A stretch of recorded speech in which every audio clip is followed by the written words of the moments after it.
lovely to see you all here. As per usual, I would like to just emphasize the principle here of disbelief.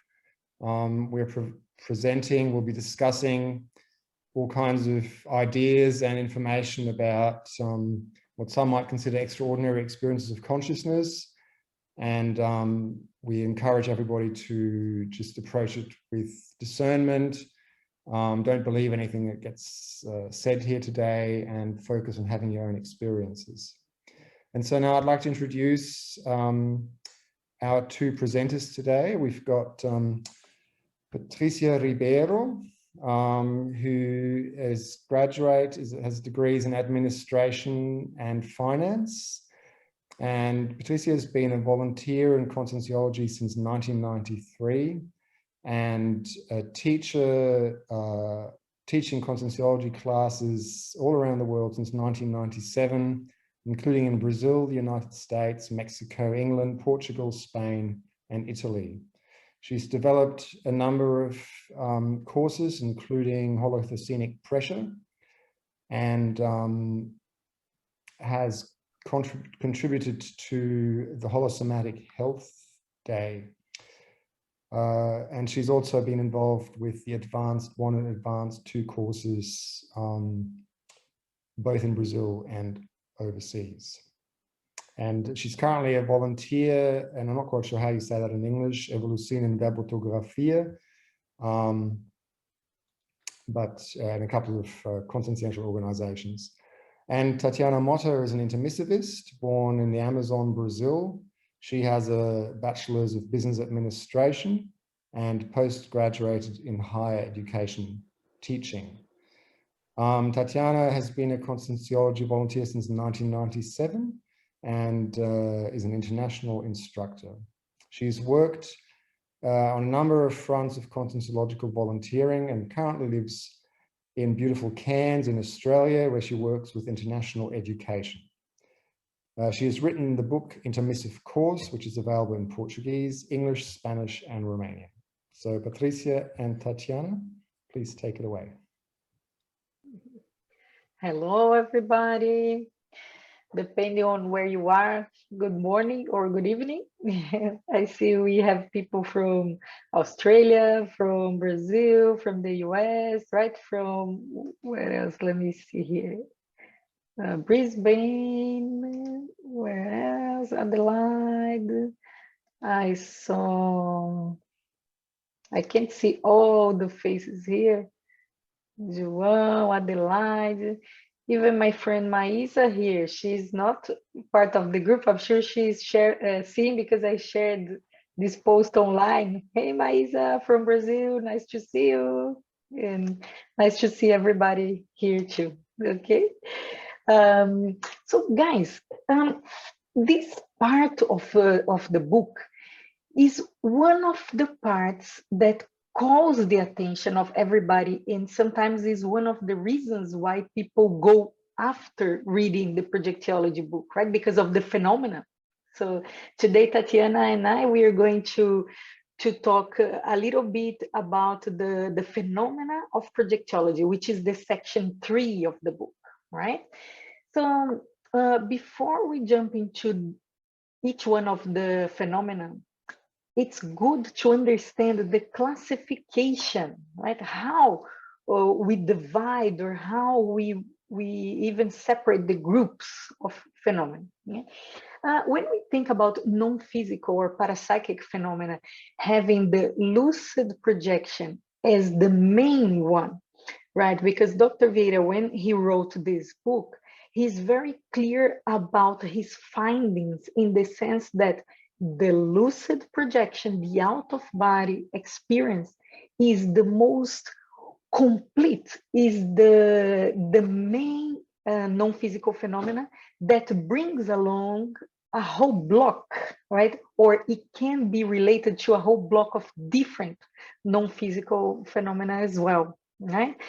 So what we are going to see here with these 54 correlated phenomena that the book now highlights is that more or less you can have several of them happening at the same time, So it's not so easy sometimes for you when you are experiencing it to kind of say, okay, oh, that was clairvoyance, that was retrocognition, that was, right? Sometimes we may take a while to understand after the phenomenon is happening. And while we are experiencing it, short or long, it may be a whole bunch of things all together, right? So everything he proposes on the classification of the phenomena, he makes sure to tell us, to say, hey guys, this is for educational purposes. This is for you to understand afterwards, right, in a didactical way, how you strip it in many parts. But keep in mind that when you have one non-physical perception, when you have an extra physical phenomenon, it may be that you have more than one together, more than one at a time, right? So having that in mind, he separated on this chapter 37, he separated a little bit by types of phenomena, right? It can be focused around the projectability, the parapsychic nature of the event, right?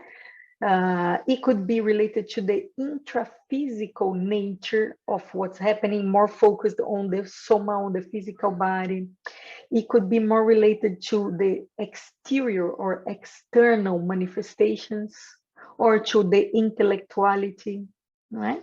It could be more related to personalities or to the specific use or purpose of one particular event, right? It can be separated by the type of will, if this is something that is happening by the decision of the person creating that, or if something that is happening from the outside, right? So the idea here on this slide is simply to give us an overall positioning, right, on how we can separate or isolate them for studying purposes, right? So we can go to chapter 38 already. It's just to situate us. You guys all can have copies of the presentations, right? After we finish, it can be shared. You may see there's a lot of small letters, so you don't need to rush and take notes, right? You can have a copy of this after if you want.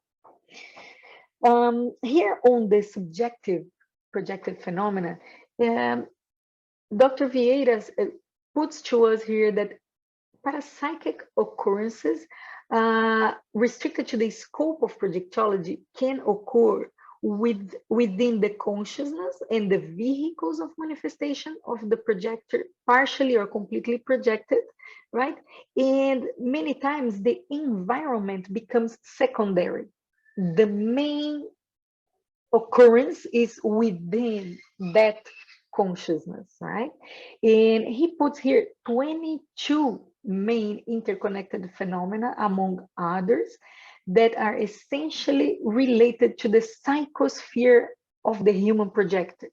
So then again, you're going to see that many times the events will come back to the lucid projection. And we highlight, I'm sure you guys know, every month are following the chapters and seeing that how useful, right, the out-of-body experience can be in terms of evolution, in terms of self-knowledge, in terms of becoming more prepared to help others beyond the physical world, right? Helping with energies, helping with their past lives, current life, associated non-physical consciousnesses, right? So we can extrapolate the usage of this phenomena in a more evolutive light in so many aspects, right?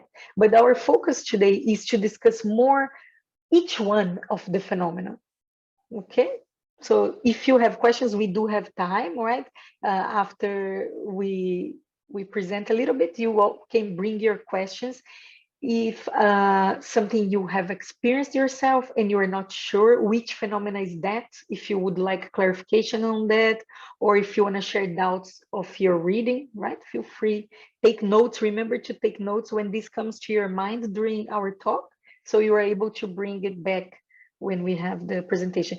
And yeah, if something you just want to remark, you can open your microphone just so you don't forget, but please take notes and we come back to the point, right? So what he means by this subjective projective phenomena, he really is listing to us a whole bunch, 22 here, right? Interconnected phenomena that they are more centered within the consciousness than related to the external world, right? And here you can see anything from catalepsy that we are going to see today, right? Autoscopy, to see inside of oneself or see oneself from the outside, precognition, psychometry, retrocognition, deja vu, telekinesis, to move objects, near-death experience, and so many others, right? Waking this coincidence. So all of these are related to the projection, right? And they are considered subjective events or phenomena, right? So he just remarks here at the end that even those phenomena that do relate to the external world, for example, the psychometry, the reading of energies of an object, right, or things like that, they are at the end mostly internal and restricted within oneself, right? The environment becomes secondary, right? And this again, I would just highlight to you guys the importance of all of the non-physical phenomena being used by us, consciousness in evolution, as an extra tool, as an extraordinary tool or arm or other possibility that we may have to add information to our self-knowledge, which may in turn make our life a more fulfilling life, in the sense that you are happier with yourself because you get to know more about your personality, about who you are, about your interactions with others, being in your physical life, in your family, in your work group, with people that you don't even know, online with communities where you participate in all sorts of stuff, right? Talking about the intra-physical condition, but without forgetting that each one of these phenomena, they are also tools for us, evolutively speaking, and that they can add possibilities of touching and discovering more of the non-physical world.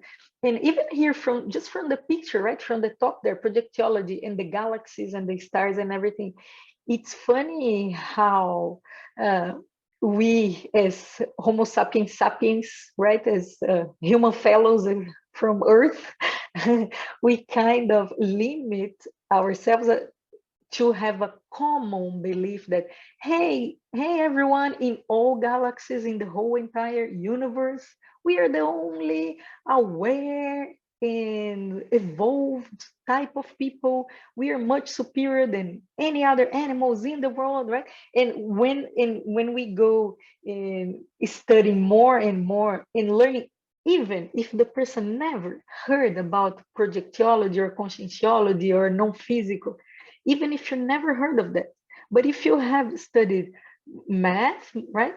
If you know the most basic things about the stars, really, right? Our physical astrology, right? Astronomy, you will know that, guys, we're just touching that, right? And obviously, we would not be the only aware species in the whole entire existing all universes. And when we transpond that to our inner reality, the non-physical phenomena works like that. They work as doors for us to touch that unlimited possibility of experiences with us, with other beings, if they have physical body or not, if they are in a denser, multidimensional realm or place, or if they are on a more advanced mental somatic or even beyond that, you know, place. So that's the beauty of it, right? But I think we can go, guys, to the next one, please, because this is just the list of some of the phenomena, and we want to really jump into the phenomena, right? So I'm gonna start here with the consciential self-bilocation. Right? So by definition, the act of the intraphysical projector encountering and contemplating its own human body face to face. Right? Let me see if I can take up more space here. Okay. While its consciousness is outside it, headquartered in another vehicle of consciential manifestation. It's really the direct self-viewing, right? Commonly occurring during near-death experiences, it constitutes a fascinating subjective phenomenon because it proves the reality of the psychosoma to the projector, right? And at more advanced stage, evidences of the existence of the mental soma as well, right? So the consciential bilocation is the typical phenomenon where the person projects outside of their body and they are able to look and see their own physical body, right? While projected, right? We are going to, I'm just going to pinpoint here some of the main points that called my attention, because we have about 40 minutes to discuss 20 chapters. So I'm not going to go in all of the details about each one. And you guys, again, can bring your questions later if I didn't say anything that is a point that you would like, right? Because otherwise we will not have time. So in the consciential self-bilocation, one thing that called my attention here on the self-viewing event is that part, right, of the proof saying that this is a huge evidence to the person experimenting that, hey, I'm more than my physical body, right? And I remember I was in college in Brazil. I studied in Florianópolis in south of Brazil. And I was a volunteer at the time on the local IIPC, right? And we used to organize lectures and everything. And one guy from my group, from my regular bachelor's, when he saw that I had a pamphlet, he came to talk to me, and he had experienced many times the self-bilocation. And throughout his life, he was probably 20 something at that point in life. And he said, Patricia, I thought I was crazy. And I also thought that everybody had that every night. It didn't occur to me that that was something, you know, extraordinary. I just thought that that was my normal, right? I would just fly and see my body from the top. Right? So a lot of these events, they will land differently in each one of us, right? And again, feel free to share how it lands on you, right? And which of those it comes to you more frequently.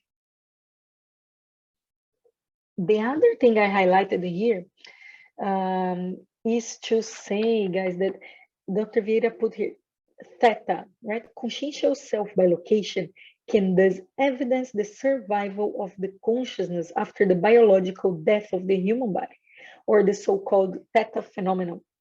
So again, in a way, the self-experimentation allowing us to truly understand without any belief, mysticisms, or nobody telling us what's happening. We just experiment and then we know, hey, I don't die when my body dies. Why? Because I'm able to exist outside of it.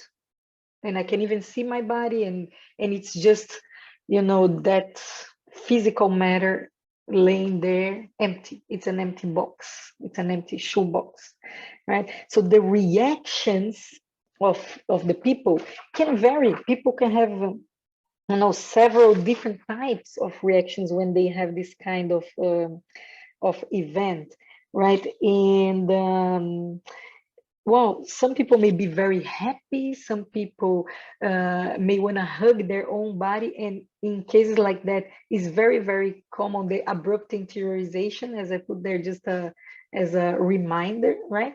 And the duration can be short as in seconds or up to minutes.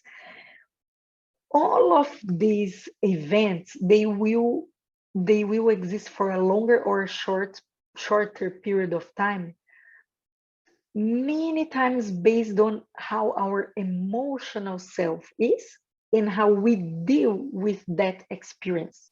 If we get too impacted emotionally, in many cases, not only for the self-bilocation, but to applicable to other phenomena, we will have a abrupt interiorization and just come back to the physical body.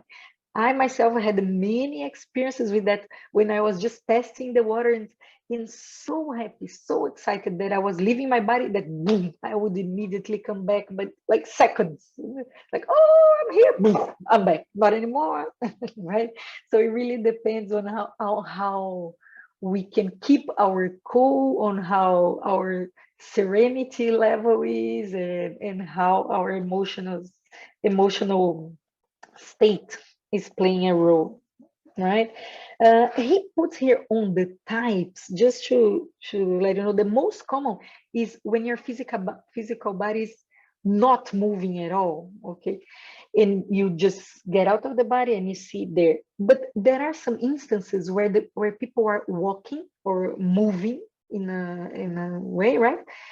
And because of the continuous exercise and concentration, there are cases where the person just leaves the body and see the body in movement, but very short periods of time, right? Nobody's gonna be for hours with their body in movement without any connection to any other extraphysical consciousness, doing things and you looking from the outside, unless there is a semi-possession or other things, but not the self-bilocation only, okay? Let's see, human body.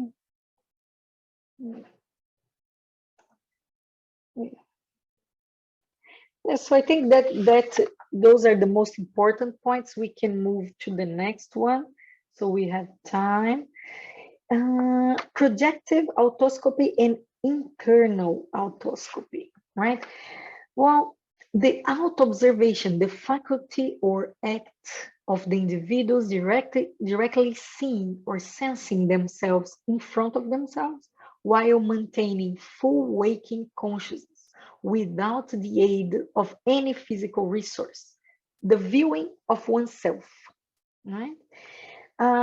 Certain states, they create predispositions. They make it easier for the person to, there's some misspelling there, guys, so don't mind. Sorry about that, because I was typing and reading at the same time, so you might see some misspelling there. But the predisposition part is that states as deep self-concentration, daydream, general anesthesia, right? They can favor our internal condition to experience this self-perception, right?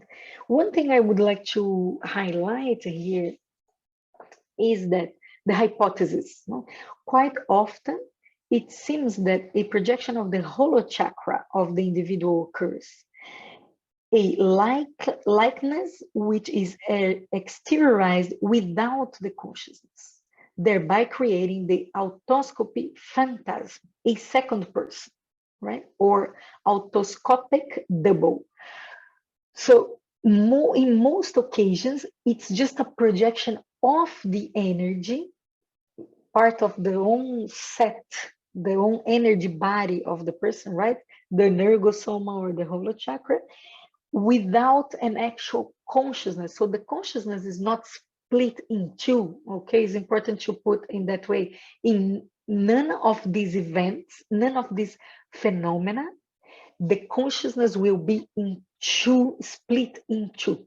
So if you see a double of yourself, it's just an empty energy double, right? Your consciousness will be either on the physical body or on the psychosoma or on the mental soma, depending on how that development and separation of the vehicles of the manifestation will take place in different phenomena. Okay. Yeah. So that's the projective autoscopy, right? Autoscopic experiences, other synonyms here in case you heard differently, right? Autoscopic vision, viewing of oneself. And the difference, focusing out on the internal autoscopy. The internal autoscopy is the faculty and act in which individuals have an organic internal vision of their own bodies, inner organs, and phenomena of vegetative life, either with the consciousness apparently inside the brain or outside the physical body, outside of the soma. Okay, also known as alloscopy, autoscopic metagnomy, autoscopic unfolding, direct endoscopy, direct entoscopy, introvision, self-representation, and all of that. So in this particular case, it is a sensation or a perception of you kind of seeing inside, for example, your blood, your face, your nerves, right? Your heart, the physical body, and you having the capacity of reaching out with your vision, deeper than the physical body. You will also see along all of these 54 phenomena that Dr. Vieira, presents and correlates with the projection of the consciousness. You will see that throughout history, throughout literature, and even throughout art, right? Religion, art, literature, science, prior civilizations, you will see a common denominator that a lot of these events are registered by different cultures, by different people, by different points of view, right? And even say in cartoons. So some of these, such as the internal autoscopy, may be portrayed in the light of art, right? And superpowers of superheroes or some sort of things like that you might find in literature or in art in general, right? So yeah, the phenomena, the projectiologic phenomena is not something that Dr. Vieira or Conscientiology created, curated, or found. No, what Dr. Vieira did, and we were just talking about that a little bit before the class, he organized all of that in deep detail, right? Hey, Patricia, just to let you know, we are halfway of the time for the presentation. Okay. So let me go further because there are some other phenomena that may take some more time, right? So internal autoscopy, good. External autoscopy then. The faculty or act of the individual seeing himself or herself while in the ordinary physical waking state. So this is not a lucid projection, okay? You are awake and you see your body. It's also called apparition to oneself, autophany, autoscopy of one's own double, right? Homologous unfolding, phantasmic reflection, and all of that. The external autoscopy, just here a point that this particular event has been related in the psychiatry area. And a lot of times people that have non-physical phenomena, because of our inability to understand, to identify, and to work with non-physical energies, with the extra-physical, right? Many psychiatric cases, right, of disturbances or even diseases, they may have non-physical events, and they can be called hallucination, as in this case, some people say, no, you are hallucinating. So the Dr. Vieira is clear, and he gives much detail as to where each one of these phenomena touch things on the intraphysical that we are not very sure how to deal with, and that even the intraphysical doctors, they may just qualify the person, put the person in a box, and then that person just become treated as having hallucinations or some sort of psychiatric disorder, right? There can be hallucinations, and this could be an intraphysical condition related to use of drugs or some imbalance of some chemicals in the body, or correlated to, yes, to other psychiatric diseases. But it's also very important for us to be able to open up and get what also is only a simple extra-physical event, right? And yeah, the same way that I was just saying that in art, in history, in literature, many people throughout the centuries, especially right, the last few centuries, are able to register their non-physical experiences. Many of them were portrayed as being crazy or having hallucinations or having other things that at the end of the day could be simple non-physical experiences, right? But each case is a case, is necessary to check. We can move to the next one, please. Just to have it clear here, the difference, right, the comparisons between external otoscopy and lucid projection, because we said that it could happen in the intraphysical as well, right? So the otoscopy, the human body is standing, you are awake. Lucid projection, most likely you are laying down and sleeping. Take off. There's no sensation of leaving the body on the otoscopy because you are not necessarily leaving the body. On the lucid projection, no mistake, very clear perception, right?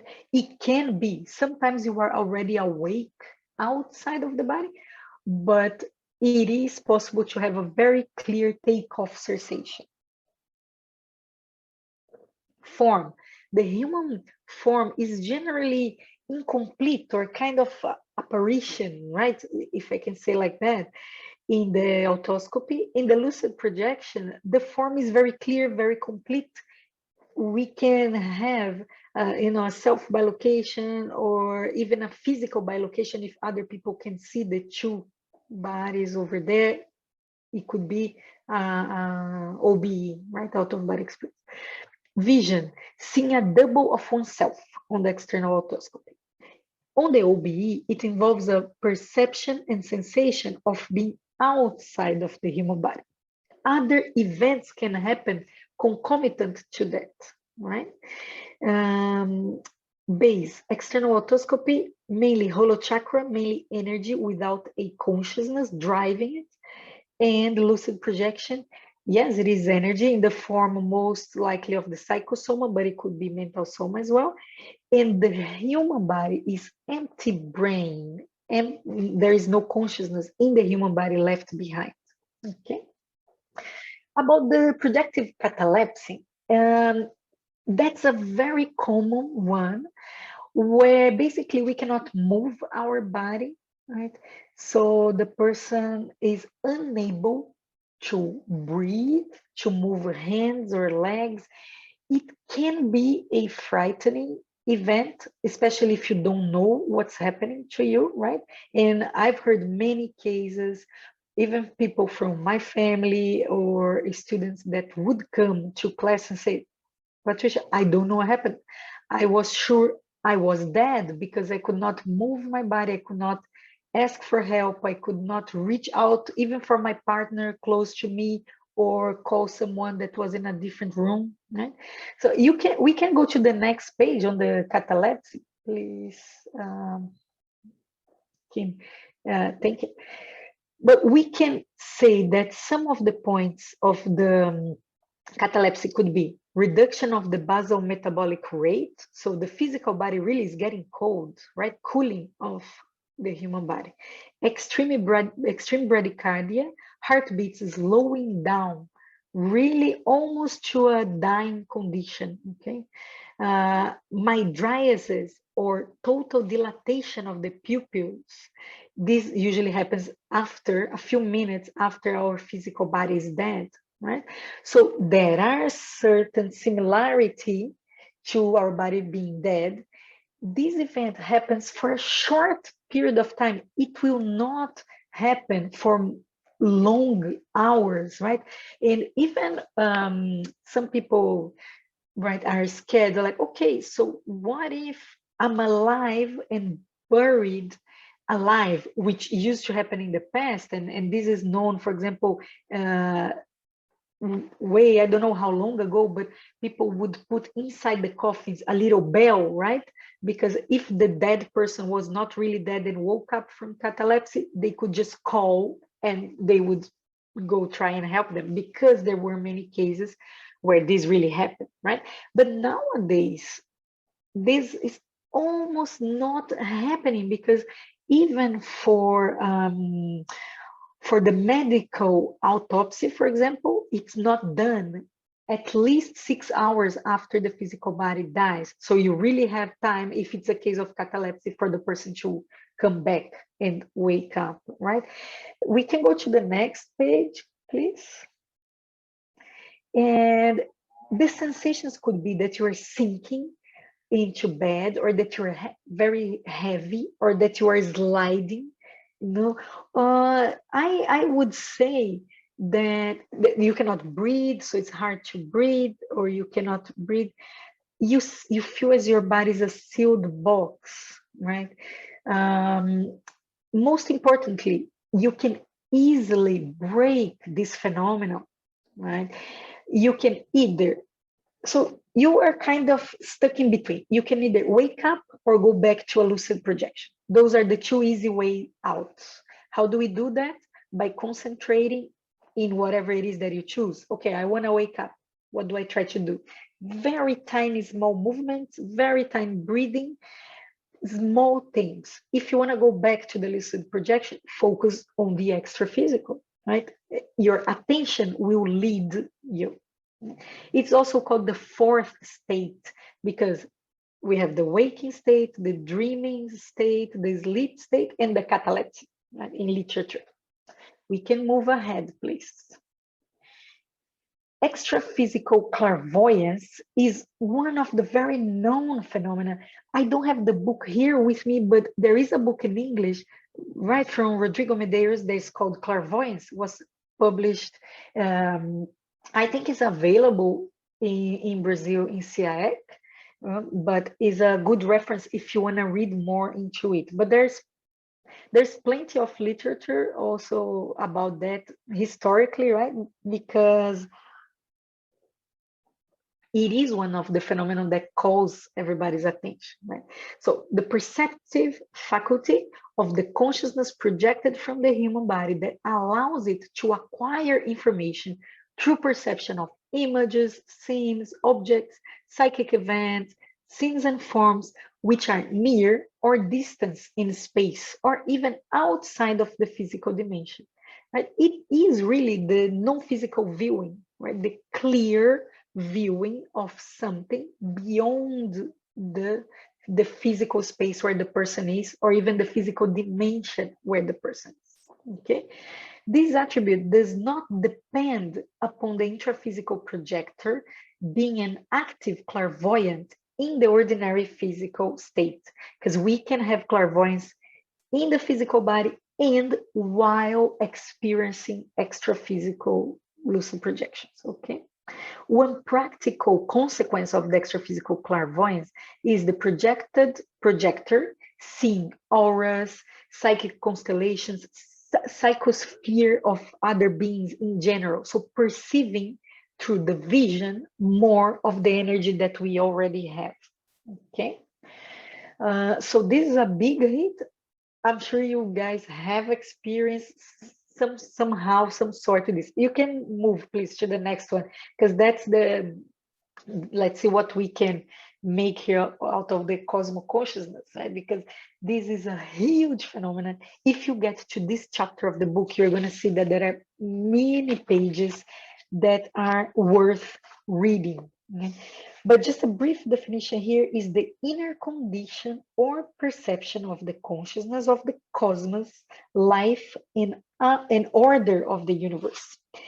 The indescribable intellectual ethical exaltation when the consciousness feels the living presence of the universe and becomes one with it, a single, indivisible unit. So basically, we feel as one unit with the whole entire universe.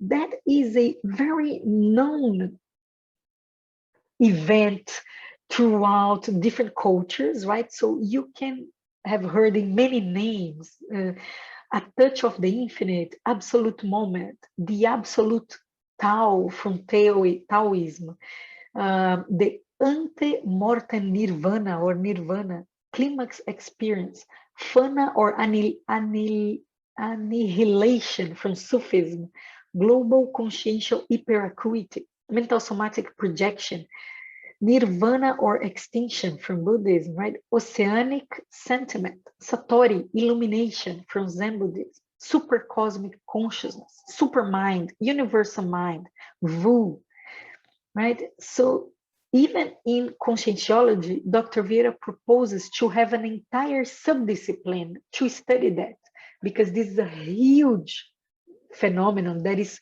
so impactful when the person experiences it, right? And it denotes evolved condition of holosomatic homeostasis, right? So the person, the consciousness, to experiment that sensation of being one, it really has to be in a vibration or in a state of health of all vehicles of manifestation that really will resonate and connect and have this perception for the person, right? To perceive that. I know I'm going to be beyond my time here, right? Magali is just reminding me. I'm going to try to wrap up, but it's just to give you the size, right, of importance. We can go to the next page on this one, right? So if I can just, I wonder. I'm sorry, Patricia, but yes, I wonder whether where are you and Tatiana going to swap? Is this the yes, last right one? now that's the This last one. Yes, that's the last one. Yeah. So what we can put here is a state of mental pacification and liberation of super consciousness, right? Well, we can have a magnitude of perceptions, really a supreme peak of consciential experimentation, right, at our level. It can denote also simultaneous expansion and contraction of the consciousness, right? We can move to the next slide, please. These are just pinpoints. It really, I would recommend everybody to read this chapter. This is a highlight of the phenomenon, right? But if I could say that some people will experiment that once in their whole entire lifetime. Some people will not experiment. It could be spontaneous, as in most cases it will be, or it can be self-provoked, right? And mental soma projections are favorable for the self-provoked type. So if we want to reach out and try to get ready to experiment such a huge expansion of the consciousness, where can we start working, right? That's important also, because when we talk about the phenomenon of projectiology, we are not saying, guys, that this is something intangible all the way that we will never experience. No, it is possible, right? It's not common, it's rare, because it requires a more balanced overall condition of the consciousness, right? In alignment with higher energies. But yes, it is possible even for self-provoked. And we can look for example, to have a mental soma projection as a target in order to get prepared to a self-provoked cosmo consciousness, right? And this is just a hint, it's just a north for us to work. Because when you decide to work towards having a mental soma projection, boy, you will have work for a really long time in yourself to get to that stage, right? And that is more or less the north of where you want to go to experiment a self-provoked cosmo consciousness, right? And it's important that Dr. Vieira, he goes into details of how that particular event is not mystical, is not religious, is not of any conceptual limit that we may have in the intraphysical condition. Because one thing is important to know about phenomena in general, and especially about cosmo consciousness, about this huge expansion of the consciousness and connection to the whole universe, is that even a lot of sects, religions, groups were created based off one person experiencing something like this, because the expansion is so huge, the sensation is so peculiar, and it makes us feel really connected to the whole universe, that the person may just go there and create a whole, religion based on one extra physical experience that can be very impactful, right? But what Dr. Vieira reminds us is that this has happened along human history, is not something particular of one people, one religion, one language, one country, right? And it goes beyond our conceptual limits of what, even physical limits, okay? We can go to the next one, please. So focusing also on the solution or on the how-to, if you wanna just keep in mind 8 procedures that can prepare us for the cosmo consciousness, right? Work on our imperturbability, de-repression, right? De-preconception, tachypsychism, impersonalization, self-hypnosis, on our multi-existential and multi-intermissive curricula, and mini-cog in the maxi mechanism. Each one of those guys could be a 2-hour class, So this is just a guideline for everybody to go and dive deep on the research, right? I think we can move to the next one, but I think that was really what I want to highlight. There's much more, but I don't think we will have time, and you guys can bring into the discussions here. Right, so you can move to the next one just in case to see if I missed something or if this is already the last. Yeah, microsoma, seronology. I think it might be good to jump on to Tatiana now with the next. Yeah, exactly. So thank you. Thank you. Hey everyone, good evening, good morning, good afternoon, wherever you are.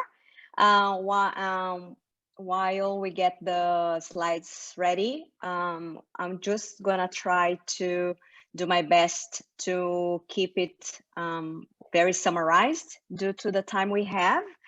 And I really want to save some time for us to go to the discussion, okay? Can you go to the next slide, please?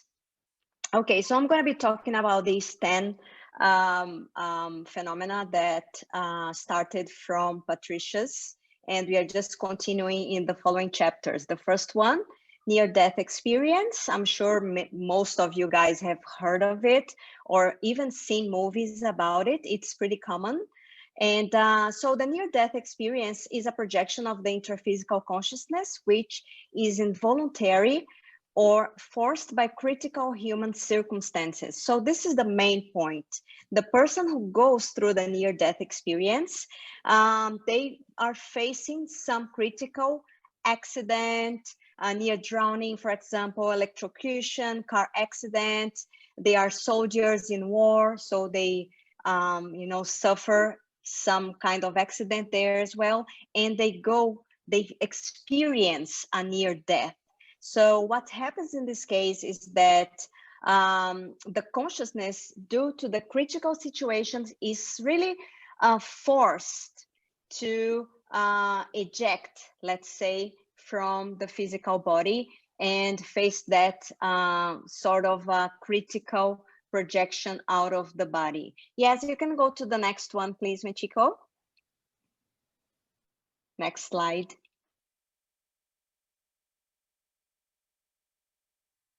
Thank you. The next one is the pre-final projection. So this one is a kind of projection where the consciousness or the person also has a projection out of the body, usually with terminal patients. So you see this old lady over there in the image.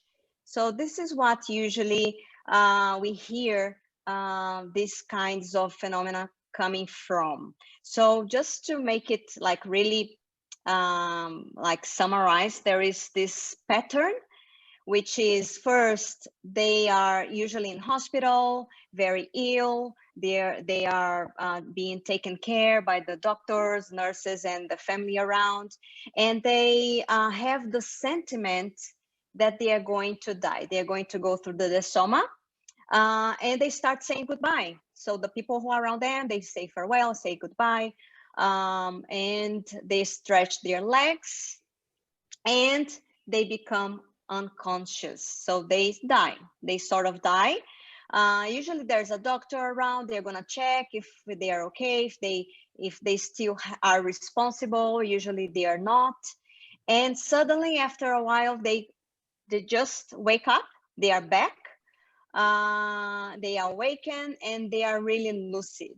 And when this happens, they just are very, very happy because they had a projection, usually lucid projection, where they were able to have an experience with extra physical consciousnesses, to see usually people who have family members who have died already, or extra physical helpers.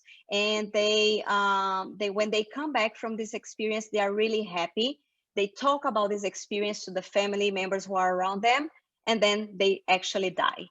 So that's why this is the pre-final projection, because in this case, the patient really dies and goes through the desoma. Okay, next slide, please. Yes, the next one is the resuscitative projection.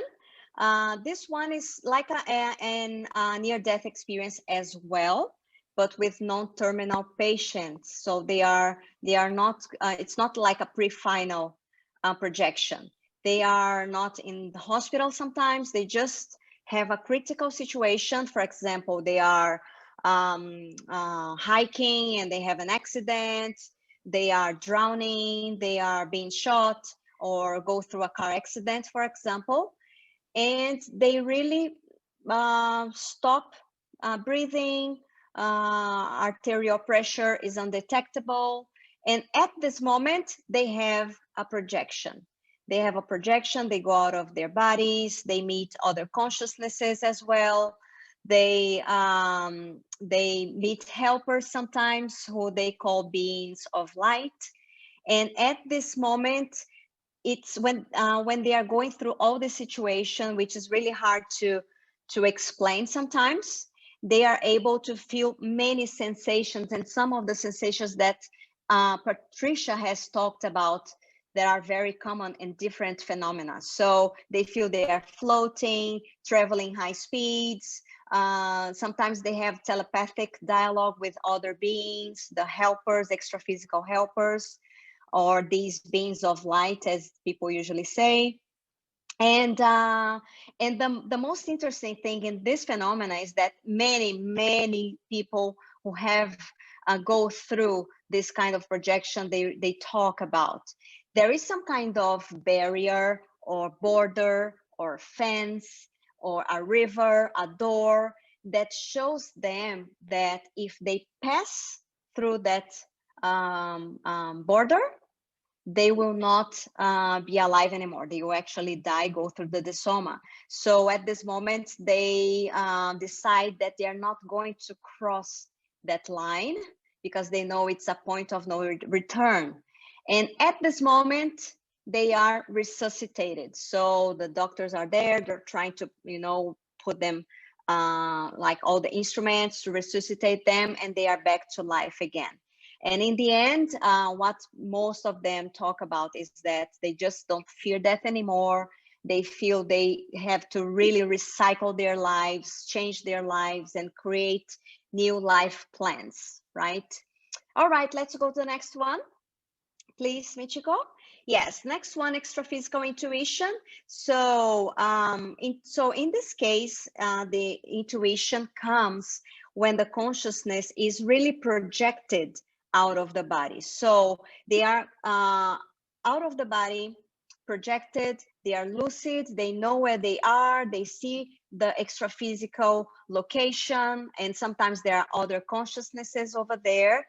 And suddenly they have this idea that comes like an inner voice saying something to them, or an idea or a concept, or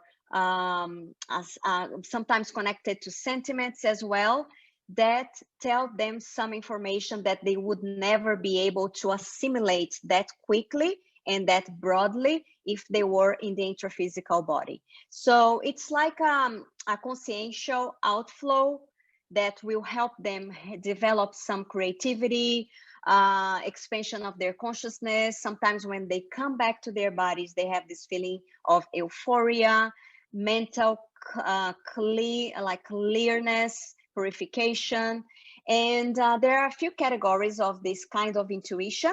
The first one, recollective. So this is usually related to a past time factor. So they are projected and they have an intuition about a situation that happened in the past, sometimes related to a retrocognition, a memory from a past life or a past moment.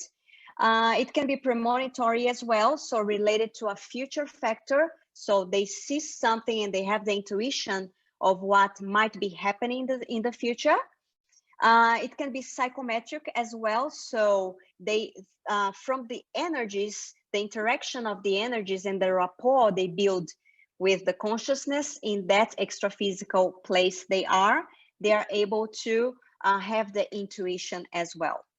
And inspiratory, this one is, it's really common to happen. We don't know sometimes that it happens to us, but it usually happens when there is a telepathic communication between your extraphysical helper and you. And you just wake up sometimes and you have that great idea, think it was yours, and it was actually not yours. It was an inspiration you had while you were projected out of your body.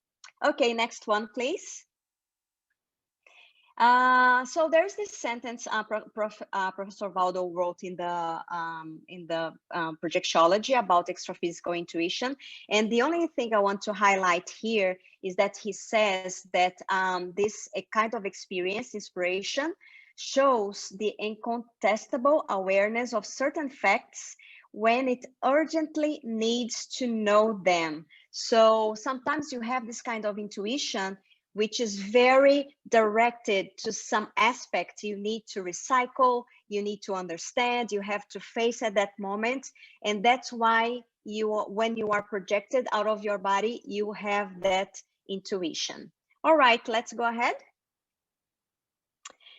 All right, next one, extraphysical precognition. Same thing, guys. We are projected out of the body, and we are able to access information that might be happening in the future. So upcoming effects of situations that you are not sure what it is, but you just access that kind of information. Some synonyms are the clairvoyance in the future, premonition, which is the most common one, prophetic, astral projection. And there are two types, which is really interesting to highlight here. The first one is the self-precognition, when you are projected outside of your body. And in that moment, you are more aware, your energies are expanded, you might have a helper around you to inspire you, to help you with this experience. and you access information about yourself, about your future. And sometimes you can even access, for example, an illness you're going to have in the future, your own death, or an accident you're going to have. And this even though it sounds a little like, you know, not interesting, you know, to access this kind of information, sometimes the helpers inspire you or help you have this kind of experience, because you need to know that in order to recycle some aspects in your own life. So this is actually positive in the end. And the next one is retrocognition. So what we are talking about, a precognition, right? You're accessing, in this phenomenon, you are accessing information from the future. But what can happen as well is you are projected out of your body, and you are accessing facts from your past or the past of other personalities, sometimes a group of people, and you know this group of people in this current life. So you have a projection, you have a retrocognition of this same group in another life, in another situation. And by seeing that group and seeing now the same group together, you can sort of have a projective forecast of what might be happening in the future. All right, let's go ahead to the next phenomenon.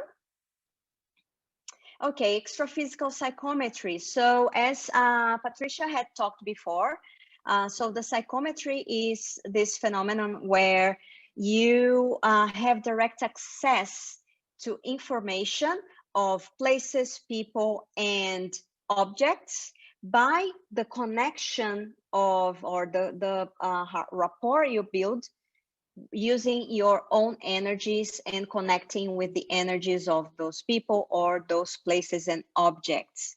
And in this case here, it's extraphysical, so you are projected out of your body. You have a lucid projection, and you can use this technique, which is the amplification of your sensation, your perception. You can exteriorize your energies to that place you are extraphysically, and you can start feeling and having the perception of the essence of those things or people or objects. You can have ideas, you can see images in your your own mind, and you can also have sentiments as well related to that, the energy of that situation or object or people, right? Let's go ahead, please. All right, this next one is extraphysical retrocognition. So we talked a little about retrocognition before. This is a very interesting chapter in Projectiology, and I really suggest that you guys save some time to read it, and as well as other material about that. In this case here, we are projected out of our bodies, and we become aware of past facts, scenes, forms, objects, and so on. So it's interesting because when we think about retrocognition, the memory of a past life, this is what we associate with, right? A past life. But sometimes you can remember events from this life that happened before this current moment we are right now. And there are two categories of extraphysical retrocognition. The first one is personal. So we see and we experience facts and scenes and forms of situations related to ourselves. This is the most common one. And the second one, the retrocognitive experience of others. This one is more complex. So in this case, we are talking about a person, an intraphysical consciousness who is now, who is not projected.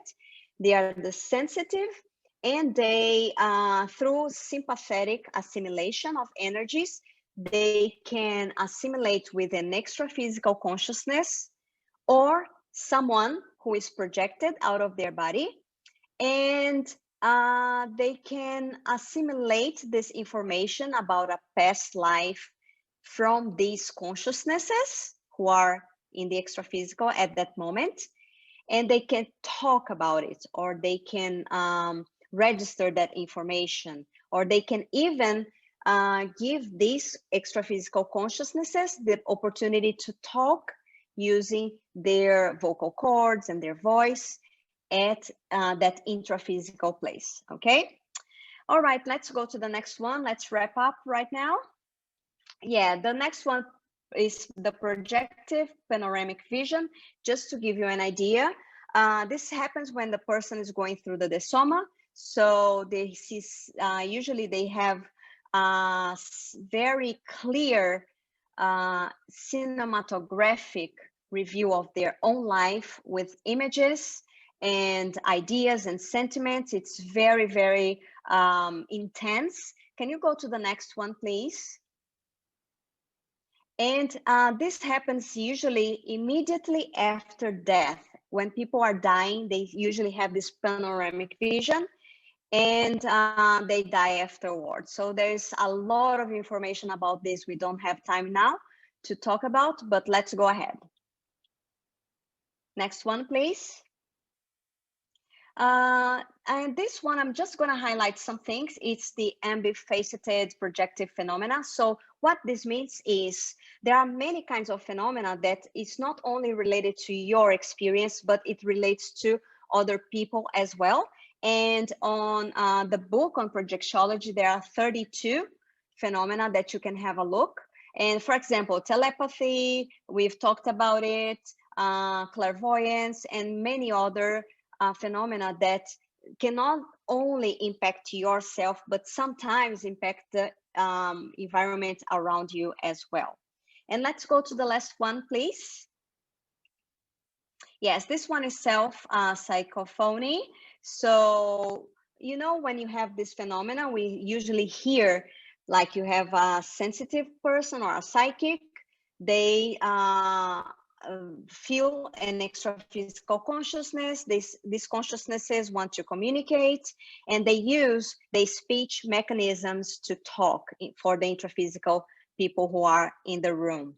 In this case, it's different. This is self-psychophony. So what happens is you are like a little, you know, have a disco incidence from your body, and you are able to use your own speech mechanisms to talk about something that you are seeing extraphysically, for example, or even from retrocognition that you have at the moment in the extraphysical dimension, and you are talking about that simultaneously.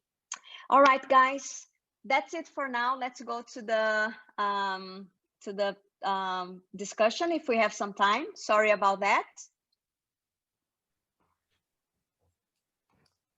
Thank you, Patrice and Tatiana. And yes, let's jump in. I think we might just, given that we're quite a small group, instead of breaking up into sort of breakout rooms like we have been in the last few meetings, we're just going to spend the last 15 minutes together, and it's an opportunity to ask any questions, make any comments, you know, maybe share an experience you've had that relates, and if you wanted to get some other insight into this. Questions can be technical, like I've got a couple of technical questions, and maybe I'll start with that, if that's all right. I was going to ask about autoscopy. And the thing that I didn't quite understand with that is what is the person seeing? You're saying this was Patricia, you were talking about this is an intraphysical person. Am I seeing, I'm sitting here and I'm seeing a double of myself? Is that what we're talking about? It's like having a vision of my psychosoma, or we don't even know what it is, but I'm seeing that. Is that what it is? It can happen in different ways. One way is like what you said. Okay, your physical body is here and you see a double of yourself externally in front of you, right? It's a double vision. But it can be that the one type that he said, you can see your body inside, right? Internal autoscopy. So in both cases, it's not an OB. You are not projected. When you see your double outside, you're not there. You are here, right? What am I seeing, do you think? What are we seeing? I mean, I've never had that experience. I don't know if anybody else here has had this, but what do you think we're seeing then? Is it There's an interesting line in the book, and it says, and it's slightly not, I don't think it's translated quite accurately. Basically, it looks like the vehicle you're seeing through at the moment is your hollow chakra, right? So your energosoma has gone out, and your visual capacities are there at that moment in tune with that body, and you're seeing your physical body. That's the external orthoscopy. If you're seeing internal organs and stuff, then that's internal orthoscopy. So it seems that the process is, it's not a projection. You're still in your brain. But the visual capacity is gone out via the hollow chakra or the energosoma, and it gives you that perception. As for my experience, I saw my body, my organs, but being inside my body. It was like my consciousness was inside my body, and from there I saw my body through the microscope. I was inside my body, but not outside. It was very interesting to. I also faced this because I'm studying healthy sciences, and I'm always studying about cells, about the organs. And I don't know, because we are always studying. Then sometimes when we, and not only me, sometimes some friends also, when we are with patients, sometimes we are talking about this. With some people, I already talked about it. Because we are always studying, like our mind is saturated of this subject. I don't know. But mine is not. It was something new. Thank you.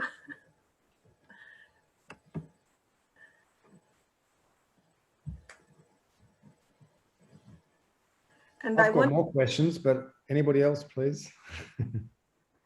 About the external clairvoyance, I had an experience a few days ago, and I was amazed. I was lucid in my experience. I saw that my consciousness is in my body, but what I saw, it was in different time and different country. But what it was very interesting for me is because I was in my body, in my physical body. I was aware about this, and I know it was. I don't know if this was a lucid projection or not, because the awareness was in my body, not outside my body. It was like I was seeing from here through a telescope or something, but in time, back in time.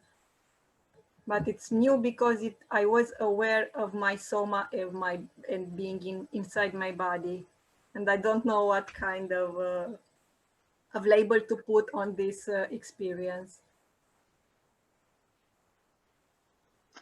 I would say that, remember there from the beginning, the first thing he said is that many things happen concomitantly, right?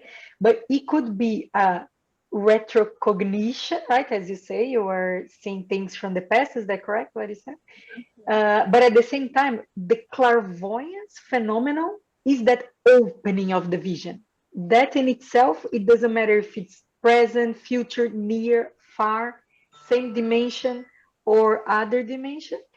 It's the opening of the extra-physical vision, right? So I would say clairvoyance, in a sense, but it could be related to a retrocognition as well. That I would think. It could be. Yeah. It's different from other retroprojection. It's a different experience. I don't know. It was like I was on a cinematograph and I saw other fields, other country, but it's different from a classic retroprojection. I think so. I will see. Mm-hmm. Yes. I'm intrigued about this near body experience and resuscitated. Can you hear me well? Because my phone before, and the resuscitative projection, because they are close, right? Both are an accident, right? If I understood, Tatiana was telling there and I read it, but it's like, seems both is you get near death, you know? One you resuscitate, the other also, but what is really the difference between both of them, you know? I had the same question. Magali, can you say the first one is resuscitative projection, and what is the other one you are asking about? The near-death experience. Near death. Okay, so resuscitative projection is a kind of near death, but the only difference is that there is someone who is going to resuscitate you. That's why they have this name. You know, because sometimes you have near-death experience, but you just there is no one who is going to resuscitate you at that moment.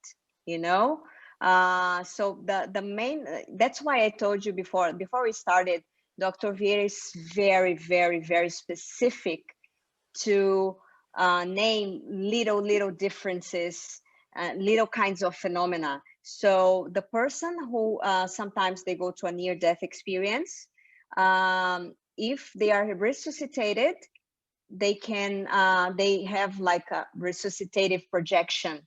It's another phenomena, but they go to a near-death, right? They almost die.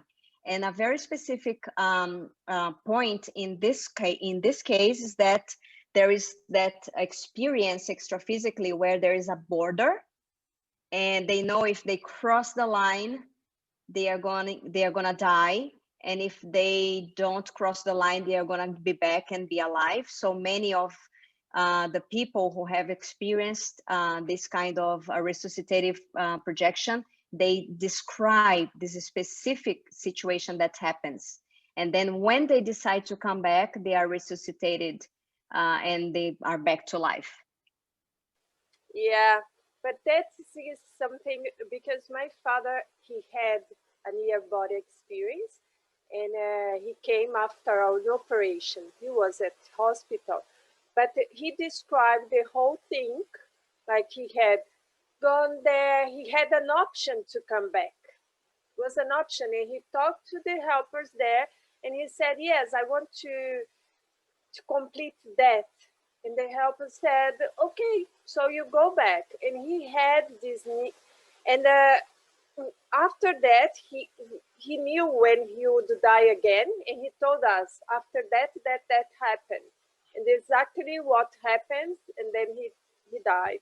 So it was clear for him, and he always thought was a near-death experience, but he was in the surgery. You know, he was there, he had the surgery. We don't know exactly what time, but yeah, I understand that maybe someone resuscitate him. No? Yeah, Sorry. I understand for the resuscitations that the body actually dies, you know, and then it is resuscitated. But for the near-death experience, like you have a trauma, you are in a coma, but your body is still alive. That's the difference I see.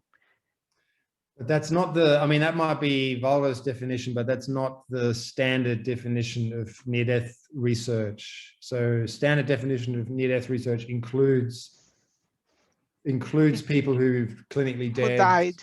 It includes people who are close to death. It's quite a broad kind of field. Yeah, that's why Tati says that it's just a matter of small things, no? Like if you resuscitate, then he calls that thing, but it's also a near-body experience. Maybe it's that.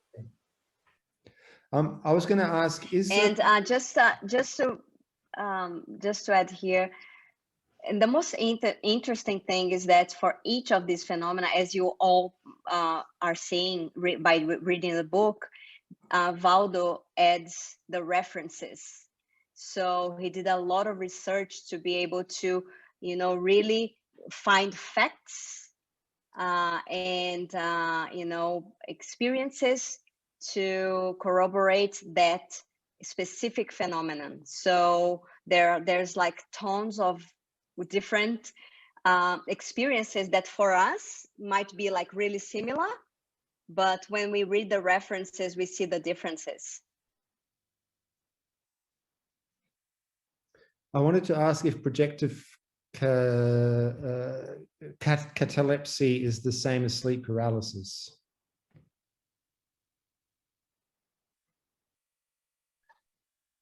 I think so, Kim. I think it can be, we can see the same thing, because the sleep paralysis, you also cannot move your body. You are sleeping, right?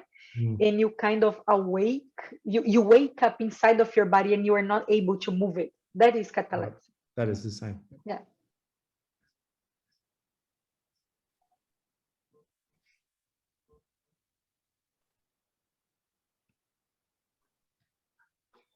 Any last question? Can I ask a question? Yes. I had one this week, a projection that never happened before. Like I was completely lucid, and the feeling I was like inside a car, maybe because I was seeing from a window of a car, maybe because once my helper said that he was my driver, not actually driver, but he was telling himself like a driver. But from the window of a car, I was seeing like a dirt road. It was raining, and I could see all the details, the grass mixing with the sand and everything very clear. And when I saw, and I said, oh my God, I'm projected. I want to go there, you know. It was like a screen. And when I tried to get out of that car, everything became dark, you know. So I don't know. And then I woke up. And then, but I don't know what kind of projection is it. It's like that it was another, something that I couldn't go. I just saw that landscape. But when I tried to go there, to get off the car, everything stopped. And I had this similar, it happened something similar to me, but it was during meditation. Like I was completely awake and I was doing meditation, and I saw something like that, that window, that screen with a landscape, everything. I could see all the details. It was like I was there, you know, but I was awake. And this one, I was not awake, but I was lucid, completely lucid. So I don't know what would be the classification of this projection, if you know. Silvana, I would ask you questions like, was there any information that this helper wanted to convey to you? Was there something that was the purpose of that? I asked because I share one experience I had, that I was on an out-of-body experience, and the environment seemed like, not exactly what you're saying, but it seemed a very simple place, a very, very, very simple old house with a line of people that they were waiting to see that extra physical doctor, right? And I remember a helper by my side, and look, this has happened over 30 years ago, and I remember as if it's today. I see everything. So we were in line, and I was waiting other patients in front of me, and when it came my turn, I clearly see that extra physical helper right in front of my face, and he did something right in my para head at that moment, and I just remember he saying, you need 3 days of rest. Do not do anything heavy. 3 days of rest. And I woke up. So clearly I was having a para surgery, right, at that moment. But if I go by the extra physical or the imagery, I would say, oh, that's funny. If I never heard before about projection, I say, oh, funny dream, that one. What does that has to do with me, right? So I try to ask you, what was the focus? Did you need to learn something from Maybe the only thing that I came to my mind was because the day before I was reading the Projectiology for this course, And maybe he was trying to say, oh, you can have lots of this if you dedicate, you know, to study, maybe because I don't know. That was I didn't I didn't know that I was with my helper, you know. Just I had the sensation that I was inside a car and I was seeing through the window of a car. And then after that, I reminded that once he said, "Oh, I'm your driver," you know. He said to me, "I'm your driver." And maybe he was with me, you know. He or she was with me. Because just as an example, the book Projections of the Consciousness, right, that Dr. Vieira selected 60 experiences from within a 6-month year period, right? And like you said, he was studying, he was with the purpose of studying that, and he started having different phenomena, different kinds of OBE. So this tells a lot of what is your purpose, what were you doing? Because usually we find what we're looking for, right? I'm not saying that this has a huge life message or anything, but just a north for you to say, okay, what does this has to do with me anyways? What do I need to learn from that? Why is that showing up now, right? Sorry guys, it's our time. We already passed our time today. So I don't know, Michiko, you want to, Michiko there? Yeah, I think we all got caught up. It's a really, really interesting discussion. And so let's continue. Let's continue sharing our experiences and asking our questions in the forum. And I'd like to also invite all of you to our next meeting. That's going to be on the 21st of August, where we will continue our discussion on phenomena of projectiology. And the chapters will be 58 to 84. Okay.